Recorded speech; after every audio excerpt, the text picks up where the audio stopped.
레위기 4장 1절부터 5장 13절까지 읽겠습니다.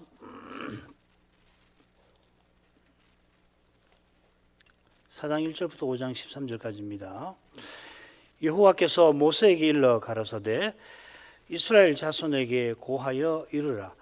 누구든지 여호와의 금령 중 하나라도 그릇 범하였으되 만일 기름 부음 받은 제사장이 범죄하여 백성으로 죄를 입게 하였으면 그 범한 죄를 인하여 흠 없는 수송아지로 속죄의 제물을 삼아 여호와께 드릴지니 곧 그 수송아지를 회막문 여호와 앞으로 끌어다가 그 수송아지 머리에 안수하고 그것을 여호와 앞에서 잡을 것이요 기름 부음 받은 제사장은 그 수송아지의 피를 가지고 회막에 들어가서 그 제사장이 손가락에 그 피를 찍어 여호와 앞 곧 성소장 앞에 7번 뿌릴 것이며 제사장은 또 그 피를 여호와 앞 곧 회막한 향단 뿔에 바르고 그 송아지의 피 전부를 회막 문 앞 번제단 밑에 쏟을 것이며 또 그 속죄제물 된 수송아지의 모든 기름을 취할지니 곧 내장에 덮인 기름과 내장에 붙은 모든 기름과 두 콩팥과 그 위에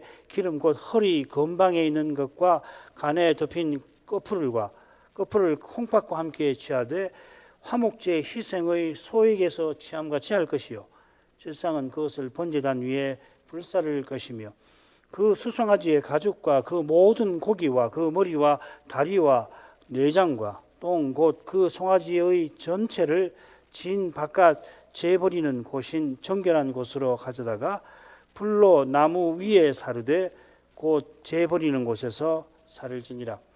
만일 이스라엘 온 회중이 여호와의 금령 중 하나라도 그릇 범하여 허물이 있으나 스스로 깨닫지 못하다가 그 범한 죄를 깨달으면 회중은 수송아지를 속죄제로 드릴지니 그것을 회막 앞으로 끌어다가 회중의 장로들이 여호와 앞에서 그 수송아지 머리에 안수하고 그것을 여호와 앞에서 잡을 것이요 기름 부음 받은 제사장은 그 수송아지 피를 가지고 회막에 들어가서 그 제사장이 손가락으로 그 피를 찍어 여호와 앞 장 앞에 7번 뿌릴 것이며 또 그 피로 회막한 여호와 앞에 있는 단 뿔에 바르고 그 피 전부는 회막문 앞 번제단 밑에 쏟을 것이며 그 기름은 다 취하여 단 위에 불사르되 그 송아지를 속죄제의 수송아지에게 한 것 같이 할지며 제사장이 그것으로 회중을 위하여 속죄한즉 그들이 사함을 얻으리라. 그는 그 수송아지를 짐 밖으로 가져다가 그 첫 번 송아지를 사람같이 살을지니 이는 회중의 속죄니라. 만일 족장이 그 하나님 여호와의 금령 중 하나라도 부지 중에 범하여 허물이 있었다가 그 범한 죄에 깨우침을 받거든 그는 흠 없는 수염소를 예물로 가져다가 그 수염소의 머리에 안수하고 여호와 앞 번제 희생을 잡는 곳에서 잡을지니 이는 속죄제라. 제사장은 그 속죄 희생의 피를 손가락에 찍어 번제단 뿔에 바르고 그 피는 번제단 밑에 쏟고 그 모든 기름은 화목제 희생의 기름같이 단 위에 불사를지니 이같이 제사장이 그 범한 죄에 대하여 그를 위하여 속죄한즉 그가 사함을 얻으리라. 만일 평민의 하나가 여호와의 금령 중 하나라도 부지 중에 범하여 허물이 있었다가 그 범한 죄에 깨우침을 받거든 그는 흠없는 암 염소를 끌고 와서 그 범한 죄를 인하여 그것을 예물로 삼아 그 속죄제 희생의 머리에 안수하고 그 희생을 번제소에서 잡을 것이요 제사장은 손가락으로 그 피를 찍어 번제단 뿔에 바르고 그 피 전부를 단 밑에 쏟고 그 모든 기름을 화목제 희생의 기름을 취한 것 같이 취하여 단 위에 불살라 여호와께 향기롭게 할지니 제사장이 그를 위하여 속죄한즉 그가 사함을 얻으리라. 그가 만일 어린 양을 속죄 제물로 가져오려거든 흠없는 암컷을 끌어다가 그 속죄제 희생의 머리에 안수하고 번제 희생을 잡는 곳에서 잡아 속죄죄를 삼을 것이요 제사장은 그 속죄제 희생의 피를 손가락으로 찍어 번제단 뿔에 바르고 그 피는 전부 단 밑에 쏟고 그 모든 기름을 화목제 어린 양의 기름을 취한 것 같이 취하여 단위 여호와의 화제물 위에 불사를 지니 이같이 제사장이 그 범한 죄에 대하여 그를 위하여 속죄한즉 그가 사함을 얻으리라. 누구든지 증인이 되어 명세시키는 소리를 듣고도 그 본 일이나 아는 일을 진술치 아니하면 죄가 있나니 그 허물이 그에게로 돌아갈 것이요. 누구든지 부정한 들짐승의 사체나 부정한 가축의 사체나 부정한 곤충의 사체들 무릇 부정한 것을 만졌으면 부지중해라 할지라도 그 몸이 더러워져서 허물이 있을 것이요. 혹시 부지 중에 사람의 부정에 다닥쳤는데 그 사람의 부정이 어떠한 부정이든지 그것을 깨달을 때에는 허물이 있을 것이요. 혹 누구든지 무심 중에 입으로 맹세를 바라여 악을 하리라 하든지 선을 하리라 하면 그 사람의 무심 중에 맹세를 바라여 말한 것이 어떠한 일이든지 깨닫지 못하다가 그것을 깨달을 때에는 그 중 하나의 허물이 있을 것이니 이 중 하나의 허물이 있을 때는 아무 일에 범가였노라 자복하고 그 범가를 인하여 여호와께 속건제를 드리되 양떼의 암컷 어린 양이나 염소를 끌어다가 속죄제를 드릴 것이요 제사장은 그의 허물을 위하여 속죄할지니라. 만일 힘이 어린 양에 미치지 못하거든 그 범가를 속하기 위하여 산비둘기 둘이나 쥐비둘기 새끼 둘을 여호와께로 가되 하나는 속죄제물을 삼고 하나는 번제물로 물을 삼아 제사장에게로 가져갈 것이요 제사장은 그 속죄 제물을 먼저 들이되 그 머리를 목에서 비틀고 끊고 몸은 아주 쪼개지 말며 그 속죄 제물의 피를 단 곁에 뿌리고 그 남은 피는 담 밑에 흘릴지니 이는 속죄제요. 그 다음 것은 규례대로 번제를 드릴지니 제사장이 그의 범가를 위하여 속한즉 그가 사함을 얻으리라. 만일 힘이 산비둘기 둘이나 쥐비둘기 둘에도 미치지 못하거든 그 범가를 인하여 고운 가루 에바 10분 1을 예물로 가져다가 속죄 제물로 드리되 이는 속죄제인즉 그 위에 기름을 붓지 말며 유향을 놓지 말고 그것을 제사장에게로 가져갈 것이요 제사장은 그것을 기념물로 한 움큼을 취하여 단위 여호와의 화제물 위에 불사를 지니 이는 속죄제라. 제사장이 그가 이 중에 하나를 범하여 얻은 허물을 위하여 속한즉 그가 사함을 얻으리라. 그 나머지는 소제물과 같이 제사장에게 돌릴지니라.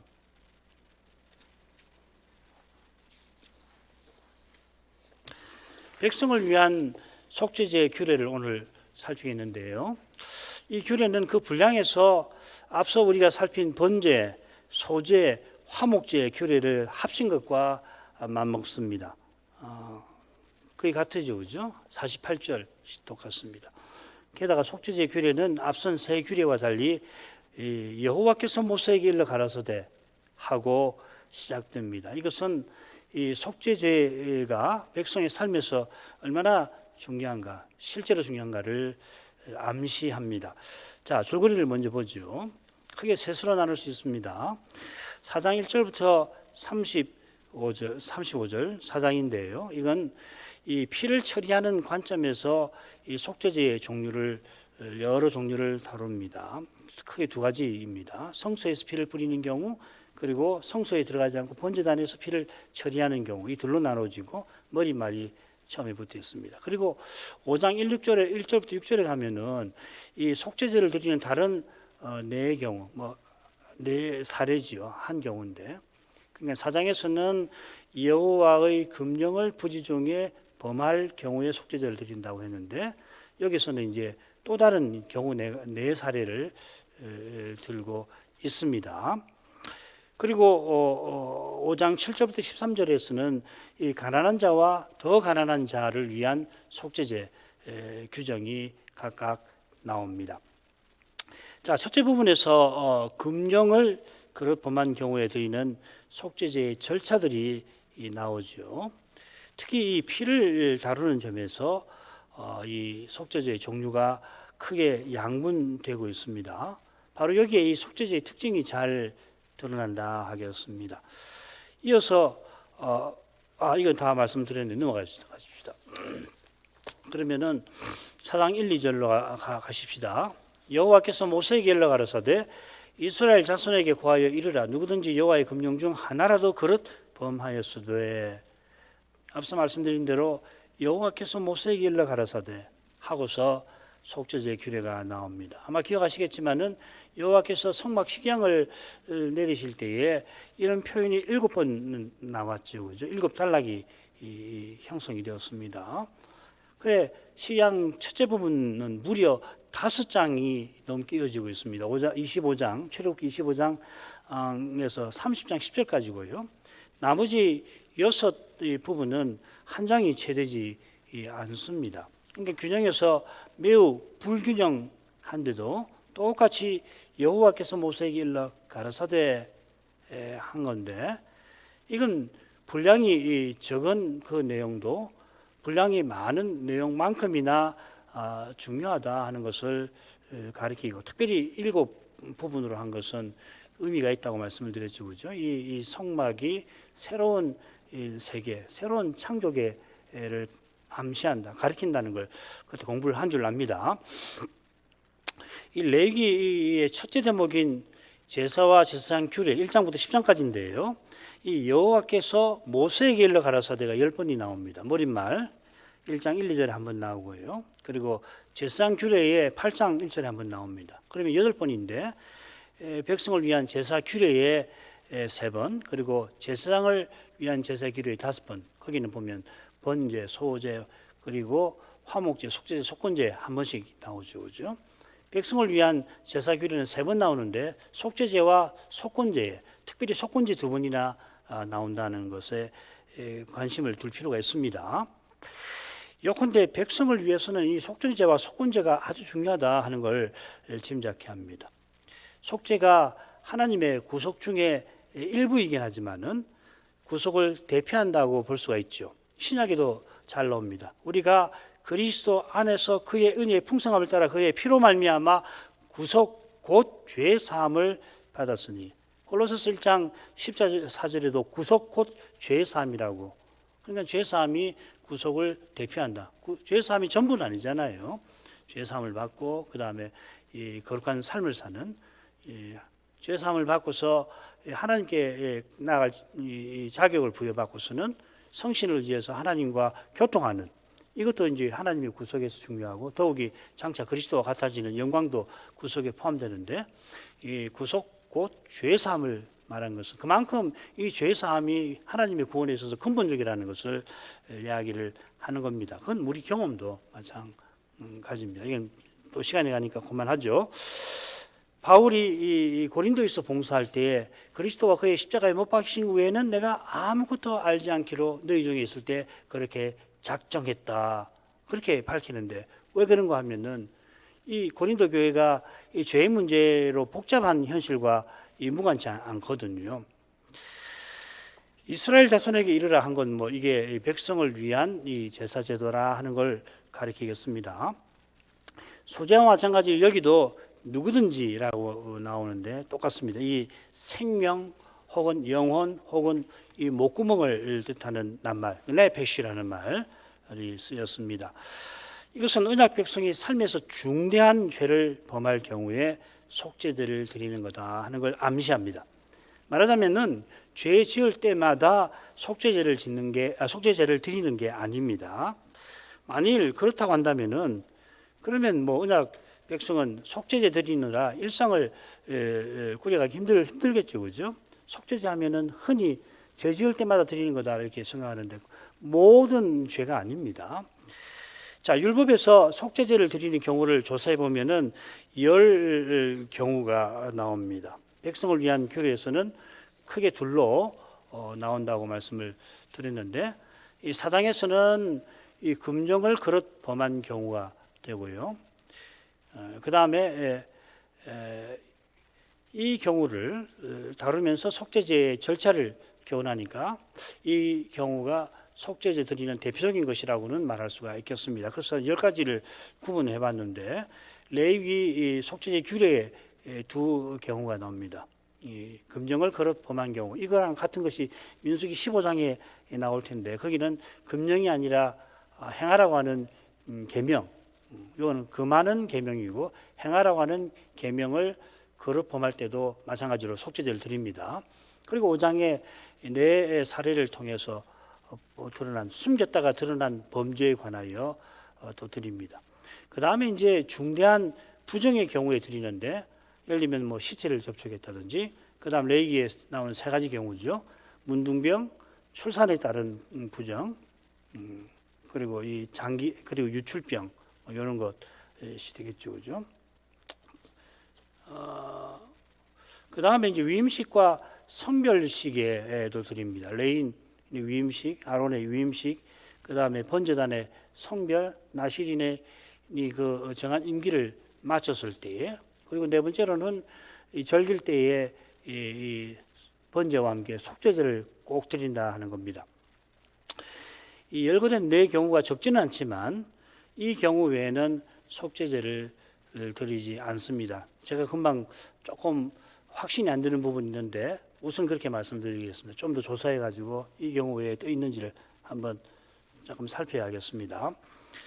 아울러 위임식과 성별식의 속죄제는 실제로 죄를 지어서 드리는 건 아니지요. 예를 들면 나시린이 정한 기간 대지상보다 더 엄격한 삶을 살면서 왜 이렇게 하느냐면 이 언약의 나라를 위해서 기도하기 위해서 서원을 하는 거거든요.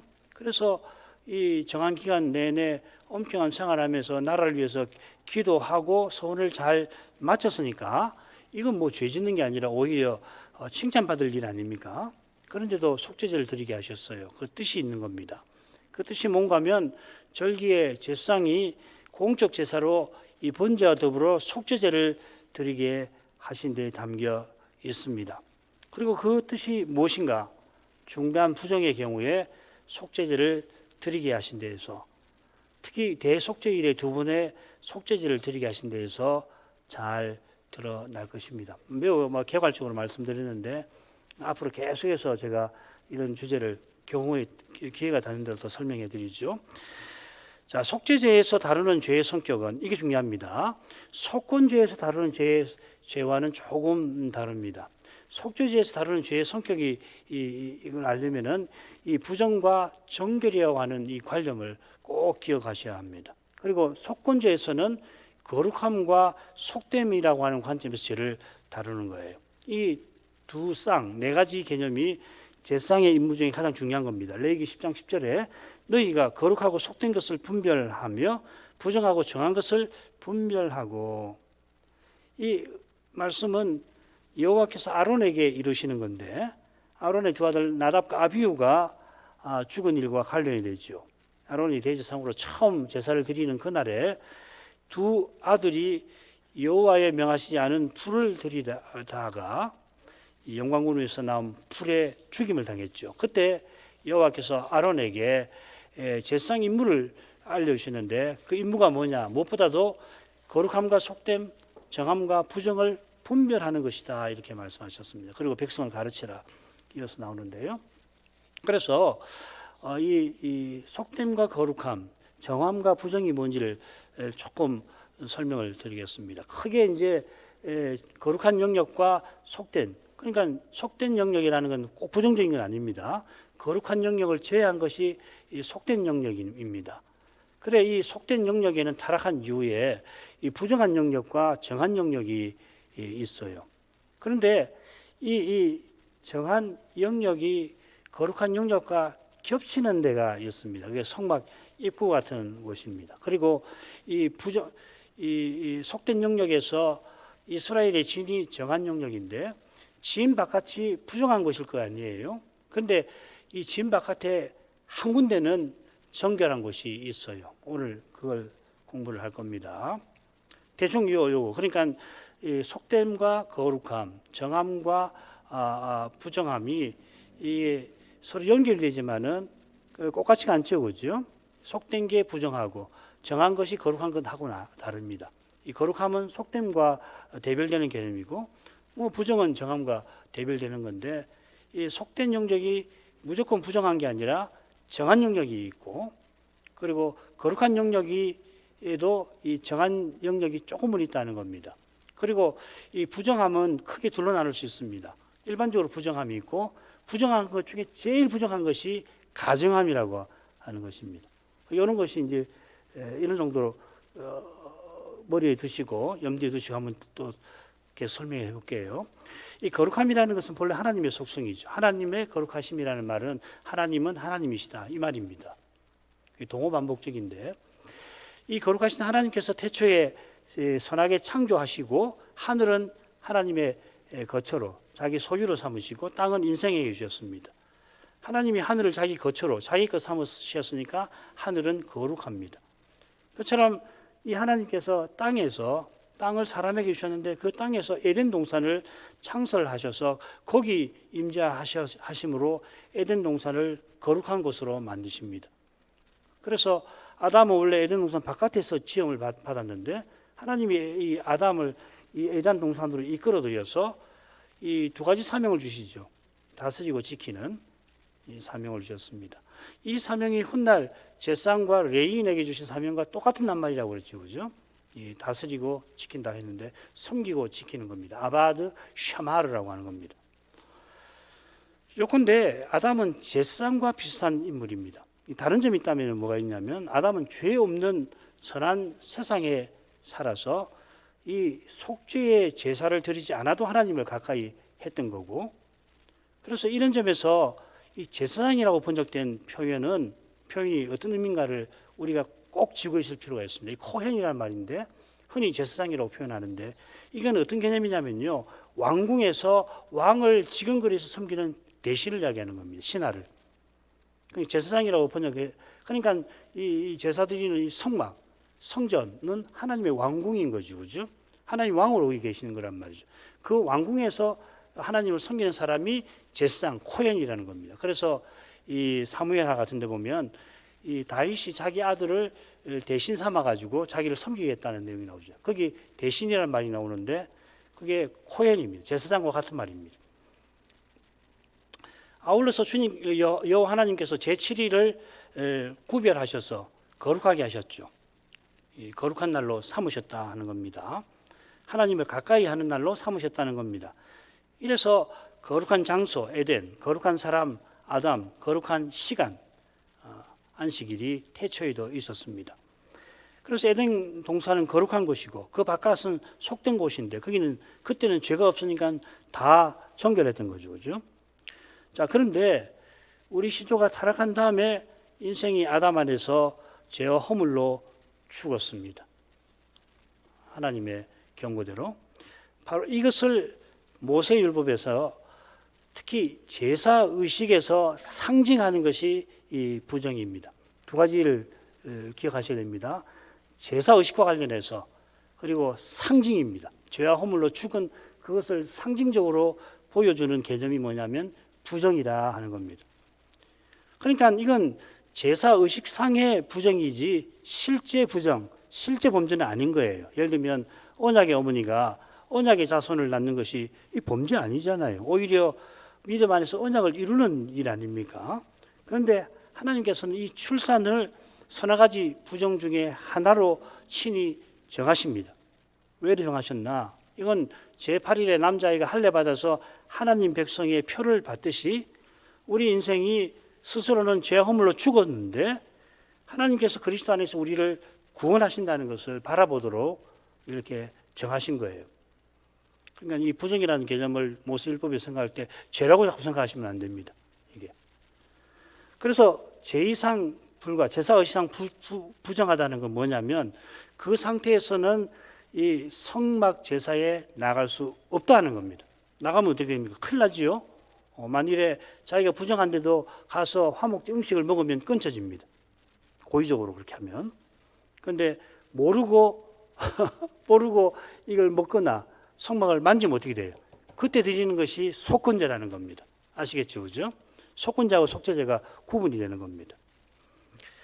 자, 이건 우리가 또 정결법전할 때 또 깊이 다루게 될 겁니다. 우선 속죄제와 관련해서 요점만 말씀드리는 게 좋겠습니다. 속죄제는 뭐냐면 부정한 상태에서 정한 상태로 옮겨주는, 돌아가게 하는, 하나님께 나아갈 수 있는 조건을 회복시켜주는 제사라 이 말입니다. 말씀드린 대로 율법을 어길 때마다 속죄제를 드리는 것이 아니듯이 중대한 부정의 상태에 속죄제를 드리라 하셨습니다. 이게 대속죄일의 핵심 내용이에요. 그날 두 번 두 번 속죄제를 드려서 어떤 일을 하냐면 그 속죄제 피를 가지고서 번제단, 분향단 그리고 속죄소, 언약궤 위 속죄소만 아니고 그 통로까지를 이 희생의 피로 덮어 부정을 없애버리는 겁니다. 이 레위기 16장 16절이 그 말이에요. 곧 이스라엘 자손의 부정과 그 범한 모든 죄를 인하여 지성소를 위하여 속죄하고 또 그들의 부정한 중에는 회막을 위하여 그와 같이 할 것이요. 언약 백성이 1년 동안 이 죄를 지으면은 어떻게 되냐면 하나님이 계시는 성소가 부정하게 되기 때문에 그 부정을 씻어야 언약 백성이 새해에도 성소에 나올 수가 있고 이걸 씻지 않으면은 계속하면 어떻게 되냐면 여호와 하나님이 거기 계실 수가 없게 되는 거죠. 그러면 성전을 떠나시게 되고 그러면 이스라엘이 망하는 것이죠. 자, 이건 나중에 또 보십시다. 자, 이것이 그리스도와 십자가를 가리킨다는 건 우리는 이미 익히 알고 있는데 로마서 3장 25절 믿음으로 의롭다 하시는 그 말씀의 대표적인 구절인데 거기 잘 나타납니다. 읽겠습니다. 이 예수를 하나님이 그의 피로 인하여 믿음으로 말미암는 화목제물로 세우셨으니 이는 하나님께서 길이 참으시는 중에 전에 지은 죄를 간과하심으로 자기의 의로우심을 나타내려 하심이니 이 화목제물이 나오니까 속죄제와는 상관이 없겠다 생각하실 수 있는데 여기 화목제물은 이 언약궤 덮개인 시은자를 가리켜요. 그래서 이 히브리서 9장 5절에는 아예 속죄소라고 번역을 해놨습니다. 그리스도께서 십자가에서 피를 흘리실 때 그 피가 속죄소, 성소인, 성막인 그리고 속죄소인 자기 몸에 흘렀다는 것을 보여주는 것입니다. 그처럼 전에 지은 죄를 간과하신다는 것, 이게 대속죄일 규례를 암시하는 겁니다. 대속죄일은 1년 동안, 지난 1년 동안 지은 죄, 세 가지 죄인데요. 이걸 이 속죄제의 피로 덮어 없애버리는 거거든요. 히브리서가 이것을 분명히 보여주죠. 특별히 9장 11절 이하가 그렇습니다. 주님께서 십자가에서 속죄제도 드리셨는데 거기 보면 피로서 하늘 성소를 영원히 정결케 하셨다 그랬죠. 그죠? 지상 성소는 속죄제 피로 매년 정결하게 하는데 하늘에 있는 것, 그것의 모형이 지상 성막 아닙니까? 하늘에 있는 것은 짐승의 피로는 안 되죠.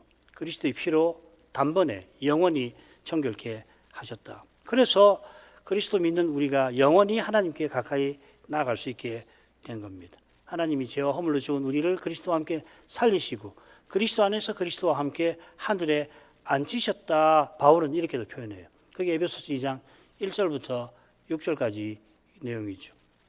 자, 이 정도 개관을 우선 하고 레위기 본문 오늘 4장 오늘 12절까지를 좀 보겠습니다.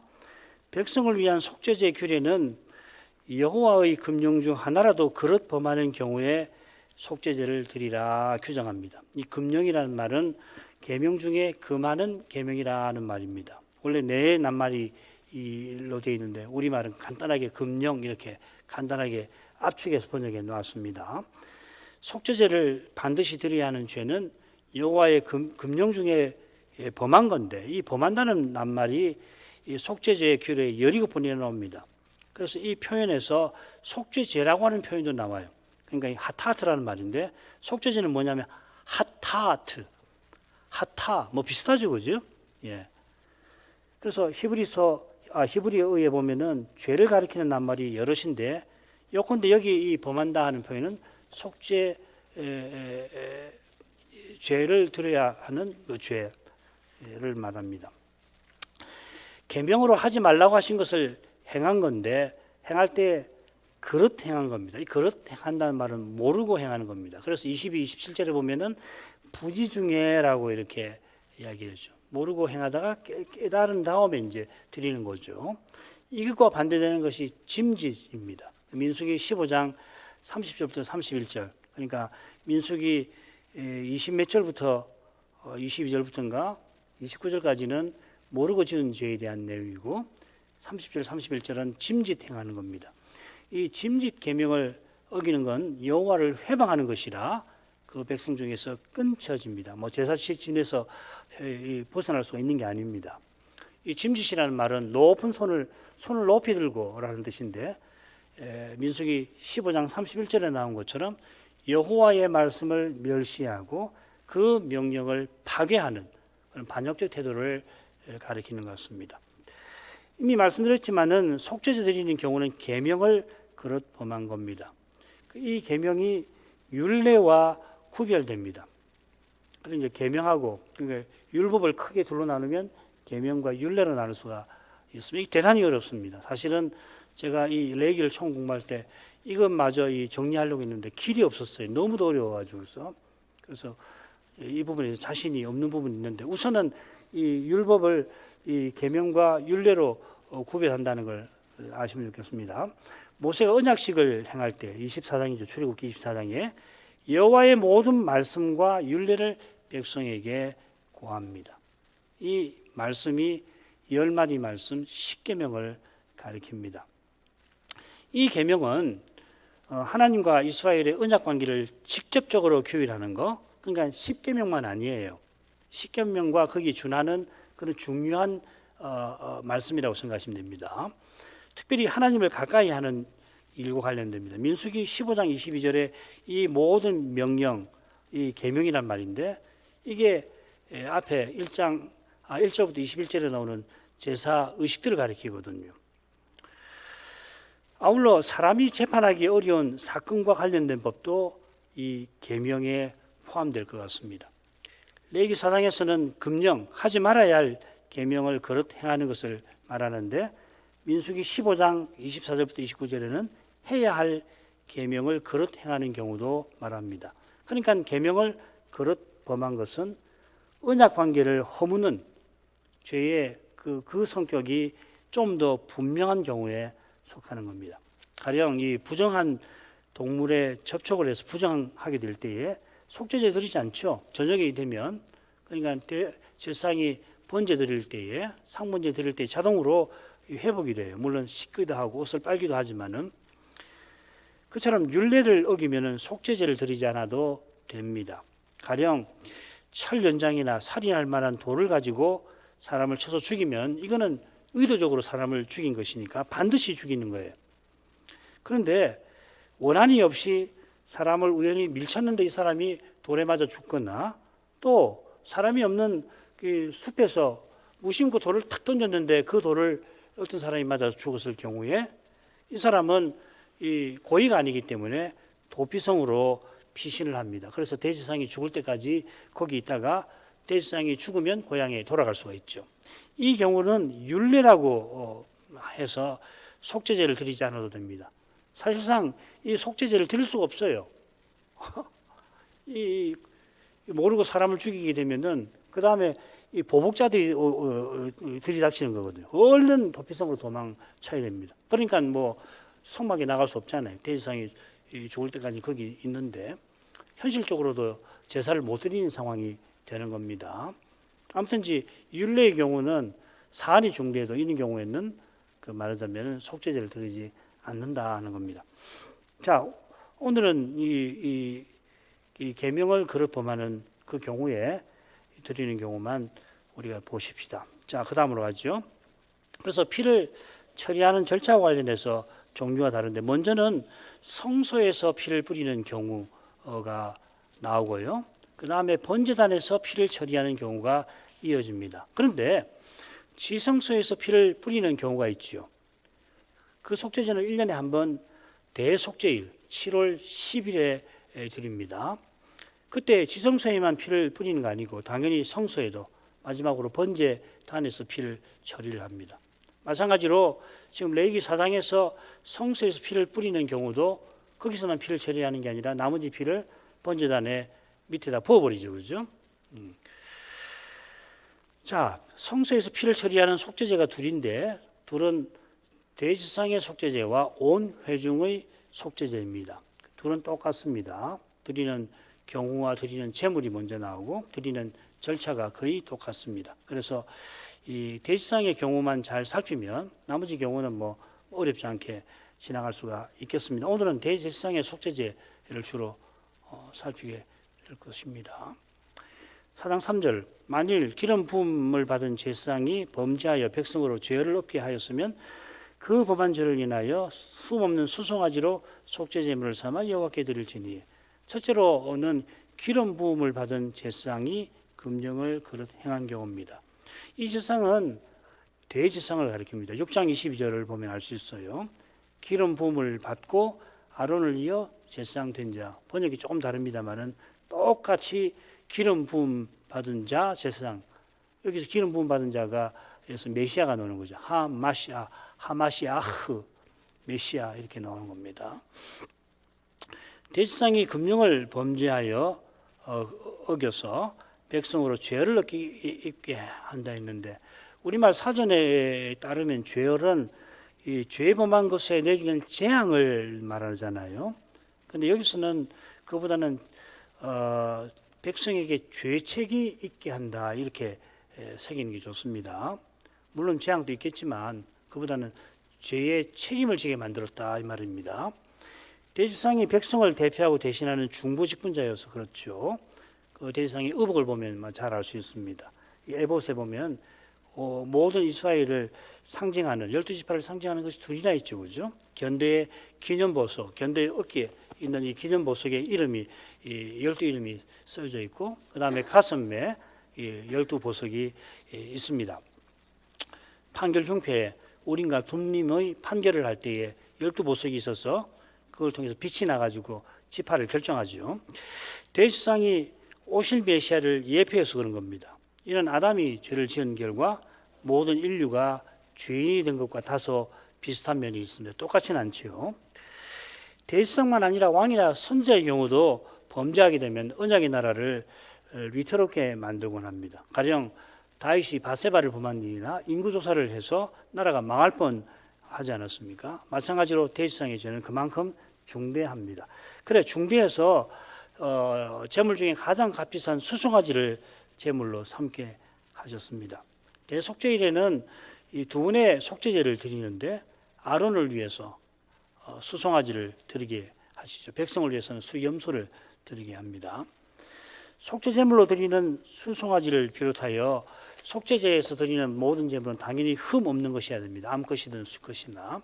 자, 드리는 절차인데 요거는 성경은 안 읽도록 하겠습니다. 이미 번제, 화목제에서 다 본 거니까 읽지 않고 4절부터 7절까지만 있는 게 좋겠습니다. 곧 그 수송아지를 회막문 여호와 앞으로 끌어다가 그 수송아지 머리에 안수하고 그것을 여호와 앞에 잡을 것이요 기름 부음을 받은 대제사장은 그 수송아지 피를 가지고 회막에 들어가서 그 제사장의 손가락에 그 피를 찍어 여호와 앞 성소 곧 성소 장 앞에 7번 뿌릴 것이며 제사장은 또 그 피를 여호와 앞 곧 회막 안 향단불에 바르고 그 송아지 피 전부를 회막문 앞 번제단 밑에 쏟을 것이며 그 다음에 성별의 절차, 화목의 절차가 나옵니다. 자, 속죄제 절차도 번제, 화목제 마찬가지로 세 가지죠. 자, 먼저 대속의 절차가 방금 읽었는데 4절부터 7절까지입니다. 특별히 이 피를 처리하는 절차에서 자세합니다. 수송아지를 여호와 앞에 가까이 가져와서 안수하고 잡는 것까지는 번제, 화목제와 똑같고 그 의미는 이미 살폈습니다. 대제사장의 속죄제에서 피를 처리하는 이는 대제사장 자신이지요. 성소의 분향단에서 피를 처리하는 속죄제라서 그러합니다. 번제단에서 피를 처리하는 속죄제는 일반 제사장이 맞습니다.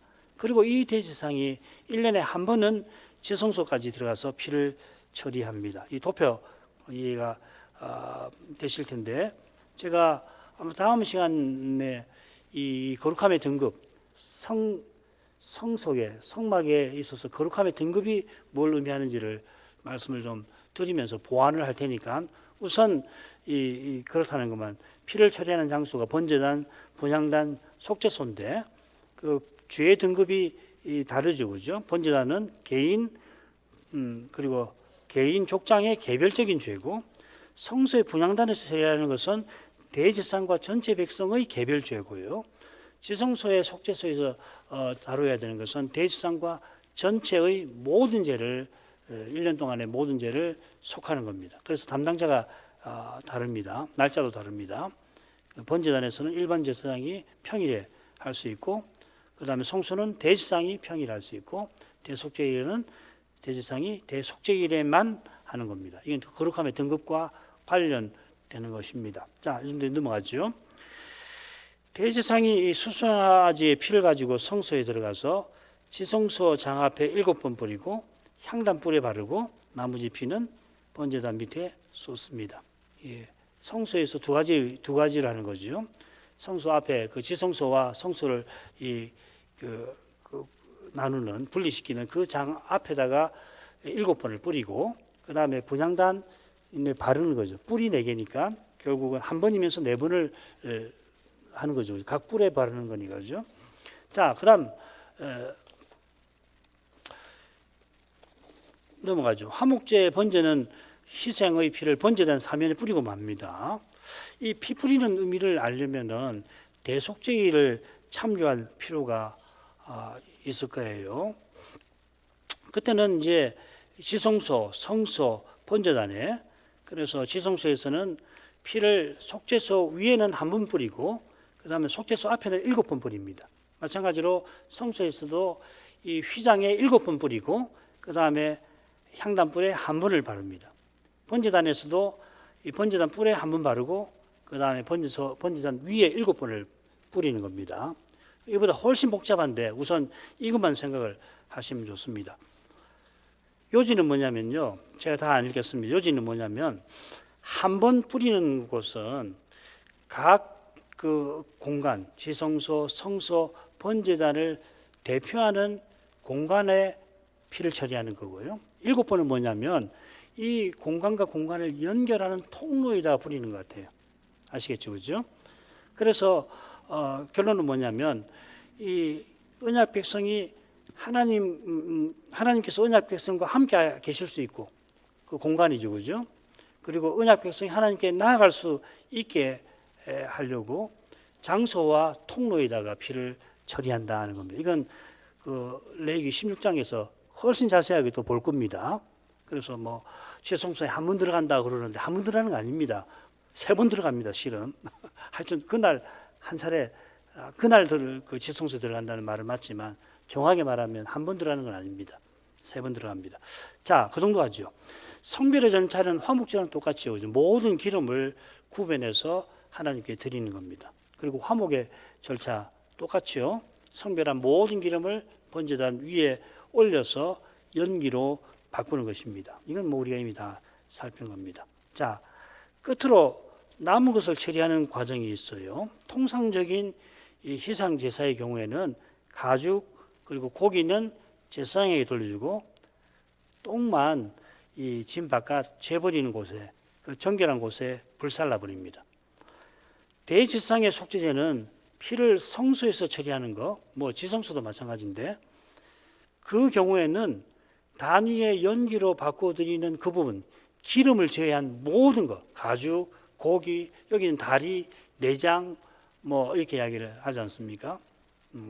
이건 화목제하고 관계되는 건데 전부를 똥과 함께 이 진 바깥 정결한 곳, 재버리는 곳에다가 거기서 완전히 불살라 버립니다. 연기를 피우는 게 아니고요. 이거는 완전히 제로 만든다는 이야기입니다.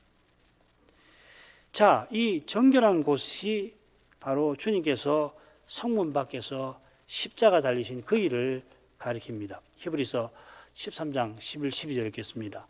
이는 죄를 위한 짐승의 피는 대지상이 가지고 성소에 들어가고 그 육체는 영문 진 바깥에서 불사름이니라. 그러므로 예수도 자기 피로서 백성을 거룩하게 하려고 성문 밖에서 고난을 받으셨느니라.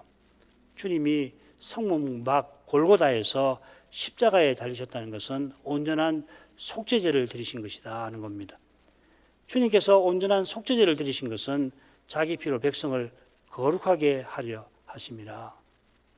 대속죄일의 피는 언약 백성이 매년 성막에 나갈 수 있게 하지만은 그리스도의 피는 우리를 영원히 하나님께 나아갈 수 있게 합니다. 아울러서 우리가 여기는 영관 도성이었고 오직 장차 올 도성을 찾습니다. 장차 올 영원한 도성이 바로 지금 하늘에 있는 예루살렘입니다. 이 예루살렘이 장차 완성되어서 하늘에서 내려오죠. 계시록 21장. 그런데 지금 우리가 믿음으로 이 예루살렘에 이릅니다. 우리의 대제사장이 먼저 이 지성소에 들어가신 덕분입니다. 히브리서 6장 20절. 매주일 신약교회가 그리스도로 말미암아 성신 안에서 하늘 예배에 참여합니다. 이 예배는 동시에 영원한 도성을 향하는 전진, 행진입니다. 자, 이 영원한 행진을 어떻게 행할 수 있느냐? 히브리서는 이렇게 이야기해요. 그 방법, 그 길은 그의 능력, 그리스도의 능력입니다. 그 능력을 쥐고 영문 밖으로 그분에게 나아가는 것이라 이렇게 표현하고 있습니다. 이게 무슨 말이냐면 바울은 그리스도의 남은 고난을 당하는 것이라고 표현을 한 거예요. 이것이 우리가 그리스도의 십자가를 기념하는 유일한 방식이라 할 것입니다. 시간이 많이 가서 오늘 이만큼 하겠습니다. 자, 이런 내용으로 오늘 기도하지요. 그리스도의 남은 고난을 채워가는 이런 심정을 늘 갖고서 우리가 살아갈 수 있도록, 그래서 영원한 보장을 향해서 나그네로 살아가는데 그 길에서 고난을 받지만 주신 사명을 우리가 꼭 이루며 조금이라도 이루며 살게 해주시라고 은혜를 구하도록 하겠습니다. 신학교 신학생들 또 다 이번 부활주일 전적에 있는 양태인 교사의 목사 임직 및 위임을 위해서 기도하겠습니다. 같이 기도하겠습니다. 거룩하신 아버지, 그리스도께서 예루살렘 성문 밖 골고다에서 십자가에 돌아가셨던 그 일에 관하여서 이날 속죄제 규례, 대속죄일 규례를 통하여 거기 담긴 교훈을 조금이나 생각하게 해주셔서 감사합니다. 대속죄일에 아론과 그 가문을 위하여 수송아지를, 이스라엘 전체를 위하여 수염소를 속죄제로 드리게 하셨습니다. 1년 이 하루만에만 대제사장이 속죄제 피를 들고서 지성소에 들어가 거기서 피를 뿌리고 또 성소 향단 앞 휘장과 향단 뿔에 마지막 번제단 뿔과 번제단 위에 피를 처리하게 하셨는데, 이는 하나님께서 임재하시는 거룩한 그곳과 하나님께 나아가는 그 길이 우리의 죄로 말미암아 오염되었기에 정결하게 회복시켜 주신 것인 줄 압니다. 1년 동안 대수상과 언약 백성의 죄로 하나님이 계시는 성막이 부정하게 되었는데 희생의 피로 그 더러운 것을 덮어 없애버림으로 새해에도 백성이 제사장을 통하여 제사로서 성막에 계시는 하나님께 나올 수 있게 하신 것입니다. 이는 영원한 장차 메시아를 보내서 그의 피로 말미암아 영원한 성소에 나갈 길을 영원히 열어주실 것을 바라보도록 하신 것입니다.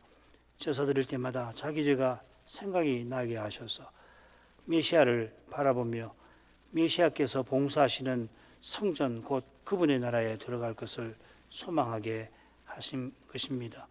이 일이 2000년 전 성문 밖 골고다에서 이루어졌습니다. 주님께서 성문 밖에서 십자가에 달려 돌아가신 것은 대속죄일에 속죄제 희생 중에서 단에 들이는 기름을 제외하고 모든 것을 진 바깥 정결한 곳에서 불사르게 하신 규례를 성취하신 것입니다. 그처럼 주님이 십자가에서 흘리신 피가 속죄소인 주님의 몸에 흘렀으니 이는 대제사장이신 주님께서 하늘에 있는 참된 성소를 영원히 정결하게 해주신 것입니다. 그리스도와 연합된 주님의 교회가 하나님과 그리스도를 영원히 모실 수 있게 하신 것입니다. 하나님과 그리스도를 모신 교회는 지금 믿음으로 하늘의 예배에 참여하고 장차는 그리스도와 같이 영원히 하나님께 다가가게 하실 것입니다. 이 거룩한 은혜를 위하여 주님께서 성문 밖에서 능욕을 당하셨습니다. 우리가 받아야 할 모든 형벌, 저주, 진노를 받으셨습니다. 가장 사랑하시는 아버지께 실로 버림을 당하셨습니다. 이 은혜를 깨닫는 교회와 신자는 저 옛날 모세가 오실 메시아를 바라보면서 그리스도를 위한 능력, 곧 그리스도의 능력을 기꺼이 받아들이고는 그 능력을 이집트의 모든 보화보다 더 큰 재물로 여겼던 것처럼 우리도 모세와 같이 그리스도의 능력을 지고 영문 밖으로 십자가에 달리신 주님께로 나아갈 것입니다. 바울이 교훈하는 대로 그리스도의 남은 고난을 기꺼이 채우면서 영광 도성 하늘에 있는 저 예루살렘을 향하여 이날에도 걸어가게 하옵소서.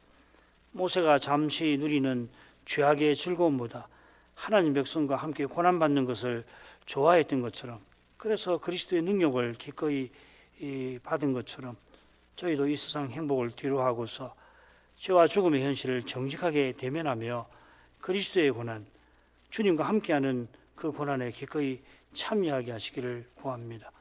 거기서 그리스도께서 부활하신 실정이 찬란하게 드러납니다. 그리스도의 부활의 신비가 지금 여기 그리스도께서 육체로 계시지 아니한 데서, 곧 그리스도의 몸과 지체가 지금 여기서 그 그리스도를 드러내고 그리스도를 향하는 거기서 부활의 신비가 이루어집니다. 그리스도께서 성신으로 우리와 함께 하십니다. 그리스도를 드러내며 살게 하시고 그리스도의 일을 받아 행하게 하십니다. 이 시대의 주님의 교회로서 서나가는 일이 얼마나 중요한지를 일찍이 저에게 일깨워 주셨으니 그 소임을 조금이라도 감당하도록 주신 세월을 그렇게 살아가게 해 주옵소서. 예수님 이름으로 기도합니다. 아멘.